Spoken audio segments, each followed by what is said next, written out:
네, 저는 서울은평과 더불어민주당 대표의 박시현입니다. 지금부터 용산 참사 9주기를 맞아서 강제집행으로 인한 인권 침해 근절을 촉구하는 기자회견을 진행하도록 하겠습니다. 우선 오늘 이 기자회견에 참석해 주신 분을 한 분 한 분 소개해 드리도록 하겠습니다. 먼저 부자역 맘상모 정책국장님, 김우식 공중족발 대표님, 김종근 이삭 고시원 대표님, 강용구 강용모족발 대표님, 정용택 다큐멘터리 감독님, 그리고 무엇보다도 가슴 아픈 분을 소개해 드려야 될 것 같습니다. 용산 참사 유가족이십니다. 김영덕 어머니, 이원호 용산 참사 9주기 추모위원회 사무국장님, 이강훈 법무법인 덕수 변호사님 참석하셨습니다.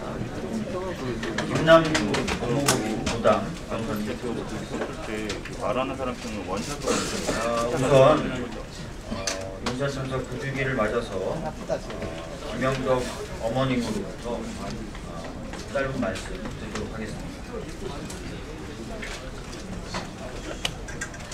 안녕하십니까. 저는 용산 참사 유가족 김영덕이라고 합니다. 내일 모레 1월 20일이면 용산 참사 9주기를 맞이하고 있습니다.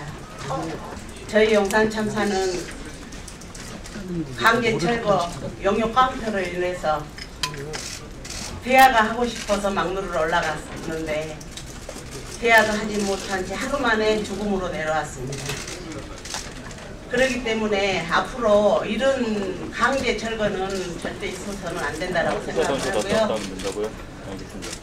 제발 권력으로부터 이렇게 강제 철거를 안 해줬으면 좋겠어요.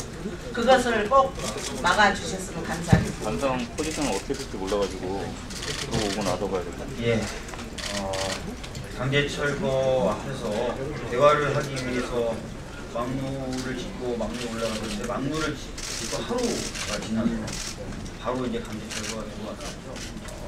그러면서 6분의 희생자를 낳았던 용산 참사 이제 9주기 맞이하게 됩니다. 이어서 아까 말씀드렸던 대로 강제 집행으로 인한 인권 침해 근절을 촉구하는 기자회견문 낭독이 있겠습니다. 용산 참사 9주기 강제집행 인권 침해 근절 촉구 기자회견문입니다. 폭력적 강제집행 이제는 끝내야 합니다. 이번 주 토요일 1월 20일은 도시개발과 폭력적 강제퇴거에 저항하다 6명이 목숨을 잃었던 용산 참사가 일어난 지 9년이 되는 날입니다.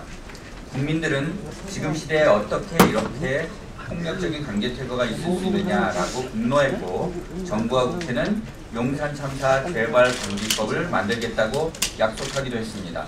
9년이라는 시간이 지났지만 피해자가 폭력적으로 쫓겨나는 현실은 달라지지 않았습니다. 재개발, 재건축, 도시환경 정비라는 이름으로 때로는 계약갱신, 월세 폭등, 젠트리피케이션이라는 이름으로 이름만 다를 뿐 삶과 생존의 공간에서 철거민들은 대책 없이 내몰리고 있습니다. 쫓겨날 수 없다고, 쫓겨날 곳도 없다고 버티면 어김없이 집행이라는 법적 이름을 단 용역폭력이 따라옵니다. 2009년 용산 철거민들의 여기 사람이 있다는 절규는 우리도 사람이다, 부수고 쫓아내면 그만인 건물이 아니라 삶을 살아가는 사람이다 라는 절규였고, 용역폭력이 아닌 사람 대 사람으로 대화하자며 막루에 올라 외쳤던 절규였습니다. 그러나 그 절규는 단 한 차례의 대화조차 없이 진압당했습니다. 그리고 경찰과 법원은 이를 법질서의 소홀하고 기록하고 있습니다.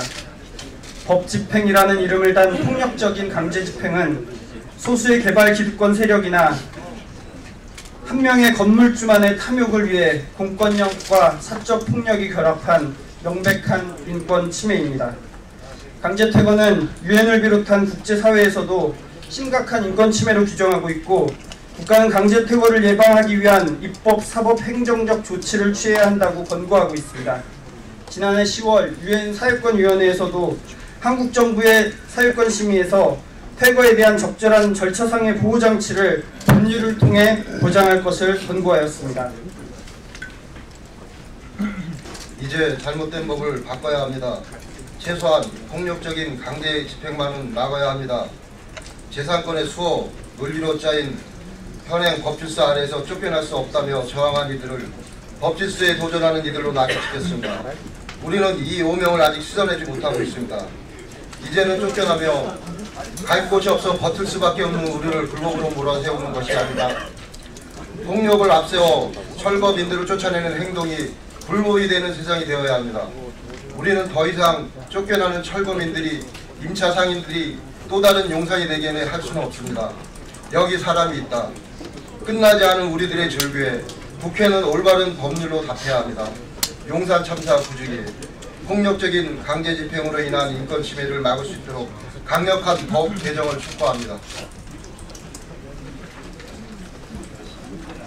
예, 저는 용산 참사 유가족 분들을 비롯해서 마음상모든 시민사회의 요구를 받아들여서 폭력적인 강제집행을 근절시킬 수 있는 민사집행법 개정안을 발의하려고 준비 중에 있습니다. 준비 중인 개정안에는 채무자가 집행에 저항할 때 집행관이 스스로 그 저항을 간단히 배제할 수 있을 때에만 필요 최소한의 범위 내에서 유형력을 행사할 수 있도록 하고 경비업체 직원을 비롯한 노무자라든지 집행 보조자들은 일체 유형력을 행사할 수 없도록 하는 내용을 담겠습니다. 그리고 집행관 소속 지방법원장이 집행법원이나 수단, 절차 등에 대해서 구체적인 지침을 제공하고 유형력 행사와 관련된 교육 및 훈련을 실시하도록 하는 내용도 담도록 하겠습니다. 그리고 주거용, 상가용 부동산의 인도집행의 경우에 집행 대상이라든지 시기라든지 집행 권한이라든지 집행관의 인적사항 등을 채무자에게 미리 서면으로 통지하도록 해서 기습적이고 일행적인 강제 집행은 할 수 없도록 하는 내용도 담도록 하겠습니다. 그리고 토지 수용에 따른 강제 집행의 경우에는 집행관이 채무자의 인적사항을 지자체에 통보해서 긴급 주거 지원 등 행정적 지원을 할 수 있도록 하는 내용도 담도록 하겠습니다. 그리고 현재 도정법에서는 도정법에 있는 내용인데요. 동절기 및 재난 시 주거용 부동산 강제 집행을 제한하는 내용이 있는데 이 내용을 민사집행법으로 확대해서 일반 민사집행에서도 세입자의 신체적인 안전을 지킬 수 있는 내용을 담도록 하겠습니다. 저는 2017년, 18년 2년 연속 국정감사에서 폭력적인 강제집행의 문제를 다뤄왔고 인권 침해를 근절하도록 촉구해왔습니다. 앞으로 이 법안을 발의하고 통과되도록 노력함으로써 정말 실질적으로 강제집행 현장에서의 인권 침해를 근절할 수 있도록 노력하겠습니다.